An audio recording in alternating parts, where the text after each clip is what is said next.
Hey there, you are listening to the Moxie podcast, and I'm your host, Jenny Nuccio, global social entrepreneur who loves to do a lot of good in this world, and best known for being the founder and CEO of Imani Collective. This show started with the simple idea of shining light on ordinary people doing courageous things in this world, and over the years has grown to be a hub of not only courageous conversations, but resources, knowledge, and connection. From topics of sustainability to leadership to, of course, a good dose of social entrepreneurship. If you're looking to grow in your knowledge, develop as a leader, and create a ripple effect of impact in this world, then welcome, Changemaker. It is time to ignite your Moxie. Welcome to the Moxie podcast. We are in our series called Ripple, the Power of a Leader, and I am so excited that you are here. Today, we're going to talk about Principle 4 out of the leadership field manual that we're using for this series called Ripple, and it's by Chris Hutchinson. I'm going to show you guys here. I love this book. I expressed this in the last episode because I just love how practical it is. And so there are 6 major principles he talks about throughout this book. Last episode, we talked about Principle 1. This episode, we're going to talk about Principle 4. So to remind us a little bit, on last episode, we talked about Principle 1, and that principle was leaders' effectiveness is proportional to how well they know themselves. So we talked about core values, we talked about where you stood, we talked about where you're going, envisioning, and just understanding what lights you up and how you chart your own course as a leader. And the more you understand that, the more people are going to gravitate towards that because you are sure of who you are, because you have this compass, this self-assurance as you walk forward into your day-to-day. So check out that episode if you missed it. It has some quick practical tips to align yourself with your values and align yourself with what you love to do so that you can be an effective leader. And the 4th principle of being an effective leader talks about people multiply a leader's power only as much as that power is shared. So I really thought, well, all these principles are great. That's why we're using this book. But I really love this one because, well, especially coming from and living in the Kenyan culture for now 12 years, but also this is in my own origin culture in America. I believe this is all over the world. When someone has power, all of a sudden that person potentially can become really different, or that person can misuse that power, or they might just have a lot of all of a sudden power plays, right? Besides being who they are to the core. Now, a lot of people, especially we can look in politics or we can look across the board of very influential leaders. Influential leaders can be good or bad. I love to talk about how when we think about impact, we always want to be positive and we say, impact can be good, but we can be really well-intentioned and have very bad impact. And I believe that as a leader too, you can be well-intentioned and have very bad influence. And sometimes that is the core of who that person is. That's their desire, is to influence in a way that is only going to be good for themselves. And this series especially, and for just what I represent, so if you're new to the Moxie podcast, that is very against my values and my core characteristics. So we want to learn, how are we leading in a way that's going to have an amazing ripple for generations to come, that isn't going to be because of us, but is going to be in the influence of us, right? But we are going to lead up leaders that are going to go for generations, and we are not going to be the linchpin of that success. But we are going to see sustainability, and we're going to see transformation, and we are going to be just sitting there with joy, whether that's from heaven or here still on earth, and have this humility of a spirit and say, wow, well done. Not because we did it as a leader, but because we did it as a community together. And so that's to the core of where I feel and hope that everybody, when they step in leadership, they want to see transformation.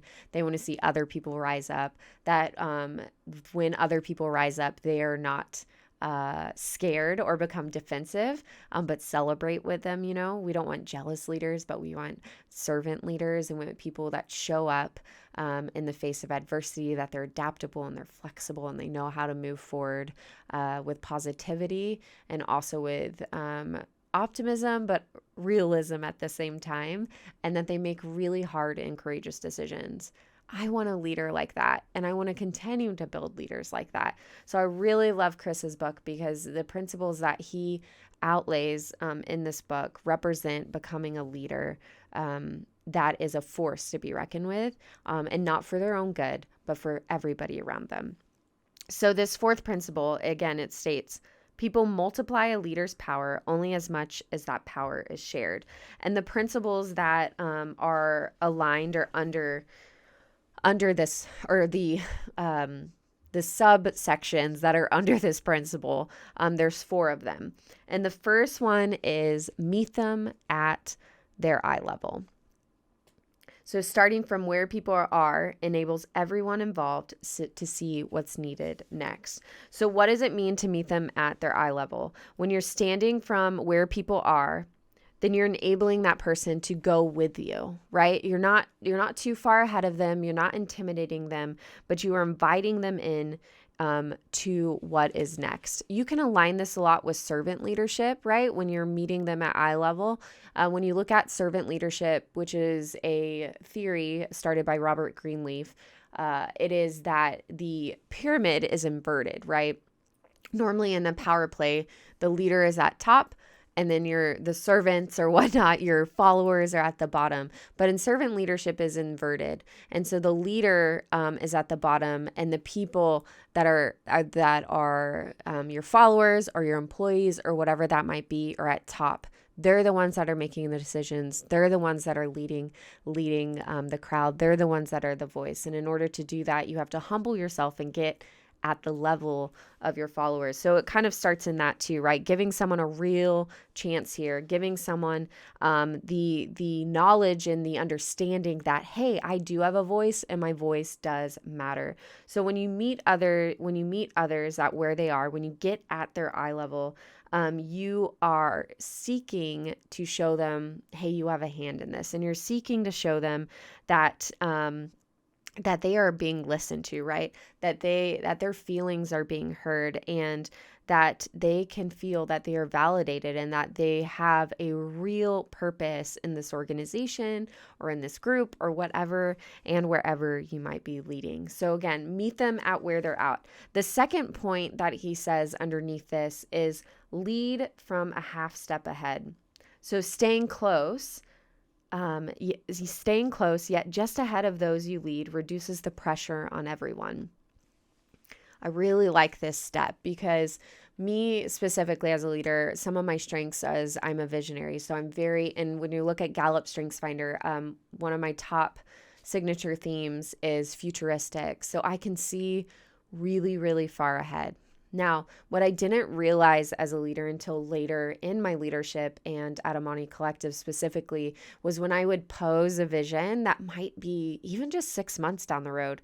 I'm telling you, I can vision 10 years down the road. But when I'd pose a vision that was even 6 months down the road, I would get blank stares. And I would get really frustrated about this because I work off people's energy. I'm an extrovert as well. So when I step into a room and things are dull or people don't give feedback, which trust me, come to any one of my meetings. This happens often where I ask questions and people stare at me blankly. I think they're getting better at it, but this does happen often. It kind of gets me discouraged. Now I've learned that that's a social norm and kind of happens a lot here, specifically in my organization, and they don't mean any harm by it. But in the beginning of my leadership, it would get me so frustrated. I'm like, why aren't we talking? Why aren't we asking questions? Why aren't we being together on this? And so when I would cast this vision and get blank stares, I would get frustrated with my team.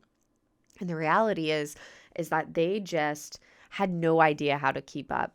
And that vision might have been so large for them that it was overwhelming, right? Ideas and thinking of the future and activating on that does not overwhelm me. That is the core of who I am. But at that time, I didn't understand or know the strengths of my team. I didn't know innately how they were made, how the Lord made them. And that's really important to find out when you are a leader. What is your team's makeup, right? Is this person the arm and this person the heart and this person the foot? We are all a body of something, and we need to understand that each one of us is unique. And there's a strength to that maybe at the time we might see as a weakness because it's so different than who we are. But we need to look at the differences and the uniquenesses of people and bring them up because they have something to offer to the team, right?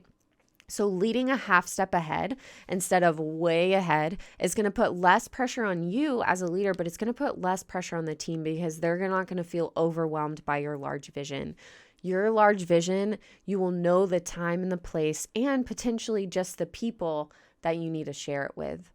But do not allow that to be a distraction to see what is right in front of you. Because if someone can't grasp a large vision, that doesn't mean that they are not equipped to be on your team. It just means they have different strengths that you need to figure out fit into the puzzle piece of your organization, right? So let's think about that because one thing as a leader, and that I feel that I constantly repeat in my organization and in coaching and in being a professor is communication. Oh, I have thought that this gets easier over time. It does not. And you have to learn how to communicate, and everyone communicates and receives information differently.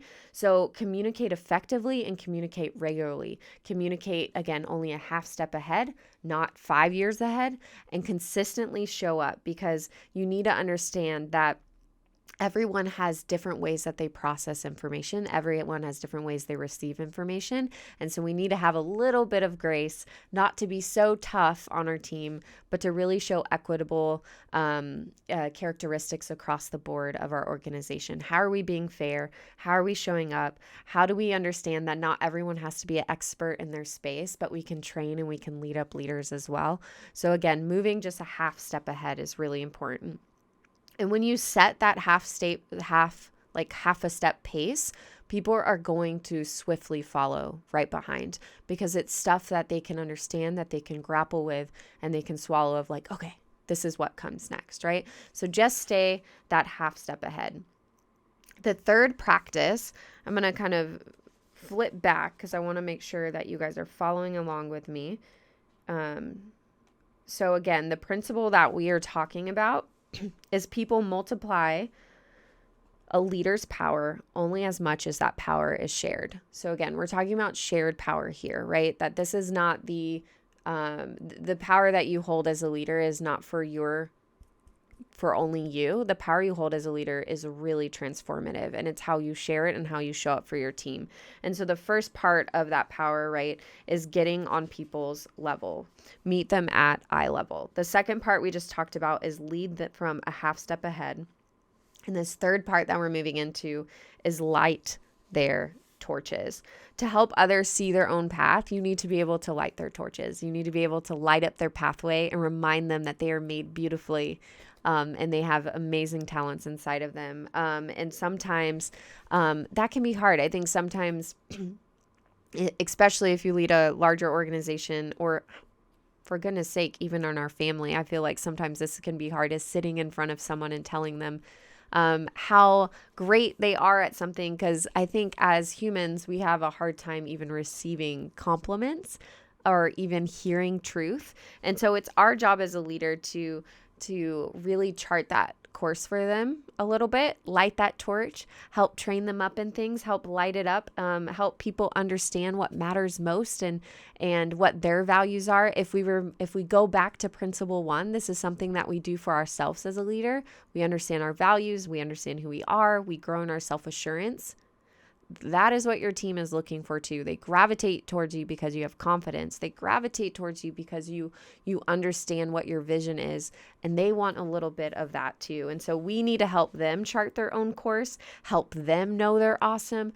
And that might not just be by words, although I love words because words of affirmation is my love language. It might not just be by words, but we need to also show up in our actions, and we need to allow their voice to be heard, and we need to foster that ownership for them to have, right? So that they can move forward and really show fruit in your organization and in their personal life and as they continue to grow. And so we need to help them, again, light their torch and keep that spark alive. And it all comes with the energy that you bring as a leader? And then again, how are you allowing your shared vision to continue to grow? Because that power is only going to grow by the collective power. We say at Amani Collective, I always sound like a broken record, but it's our motto here that we are not just better together, but we are our best. And I truly, truly believe this. When we first put together our vision statement for this was before we were ever actually a global social enterprise. We were just a small training program in a small village with 16 women and we put together kind of just this motto and the characteristics that made up Amani at that time. And we said that we are dreamers and shakers who are not afraid to ask, why not? Who are not afraid to step into the unknown. And that we know that together, that we are not just better, but that we are our best.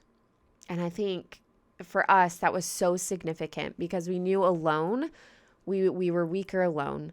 It's really scriptural as well too. In Psalm, there's a scripture that talks about 3 chords are stronger than one. And when you have those 3 chords together, it's going to have strength, right? It's going to be able to endure a lot more. And I believe that when you as a leader find your organization, your company, the group that you might be leading, maybe you're just a leader in a college group and you're having a hard time figuring out, how am I leading this team to be successful in what we need to accomplish? And I think this truly matters to make sure that you sit down and you listen and you hear the voices that seem unheard, and you allow everyone to have a say at the table, and that you find a collective way to move forward. When you guys can each look at the talents that you each have versus seeing them as weaknesses, but seeing the uniqueness of each one of you and seeing the strength that you are together, that changes the whole perspective of where you guys are going as a group and as an organization. So I want to encourage you in that. And the last principle of this is subsection of this larger principle is be their outfitter and guide. So you need to equip others for their journeys and tackle constraints they cannot. So I am a big backpacker. I love backpacking. I love hiking. Last year, my husband and I, we probably will never do this again, but we hiked Mount Kilimanjaro. When we first met, our love story is surrounded by Mount Kenya. So we love hiking. We love going out. I have crazy stories of being almost being borderline hypothermia because we hiked in a very, very cold place in Alaska. So I could tell you some stories. So we love hiking. And when I hike with my husband, I trust his guidance in where we're going. When I hike by myself, obviously I trust the preparation of my guidance of, my solo trip and where I'm going. But for your organization as a leader, you are their guide. And you're going to understand the terrain in front of you, and you're going to help them get through that. And you're going to share that with them. You're going to share the knowledge that you know what's ahead, and you're going to help train and equip them to be ready for what is ahead. And that's what a true leader is about. Again, not looking inwardly and saying, oh, this is all about me, and now I'm at the top, and I'm going to just suck all the juice out of that. But no, to really understand as a leader, you have the power to create transformation, not only in your life, yes, but in everybody around you. And the energy that you bring into the room is truly going to affect the culture that you lead and how people around you are not only effective and productive within the organization, but also that they love what they do. I don't want to downplay that in any company and organization, there are really hard moments. And I don't want to downplay that because I can pinpoint many years at Amani Collective that we've gone through hard moments. 2023 will be one of our hard years. 2018 was one of our hard years. 2015 was one of our hard years. And I can look at these years throughout our story and be like, wow, I am utterly surprised that we are still here today. But I think it all comes back to who you are as a leader and being humble enough to come to your team and say, I can't do it alone.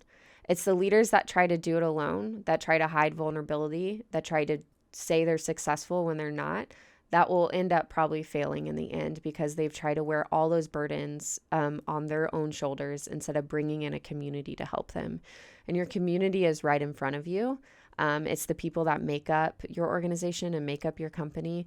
It's just a matter of, will you open up the door and be transparent with them? Will you open up the door and show them what it truly means to be humble, what it truly means to lead with your values, and what it truly means to see a vision through, but to see a vision through together. So I'll leave you with that. I do, again, encourage you, Chris, if you're listening, we're going to set up a commission plan, like I said, for this book. I do encourage you to, I'm joking about that. I'm not getting commission on this book. I just love this book. So I do encourage you to go buy Ripple. This fourth principle we talked about says people multiply a leader's power only as much as that power is shared. You will continue to grow as an effective and powerful leader in really beautiful ways if you share the power with your team and the people you're leading. And so I hope you go out and you do that you let down those boundaries, that you be vulnerable and transparent, and that you know that you have the power to create a beautiful ripple in this world. As always, Moxie on, and we'll see you for our next series. I love that you were able to join me today, and I'm grateful for the community at the Moxie podcast that continues to grow. To make this show even better, I would love if you could take some time to leave a review, take a screenshot of this episode, share it on your stories, and don't forget to tag the Moxie podcast. I would love to find a way to connect with you. Until next week, friends, Moxie on.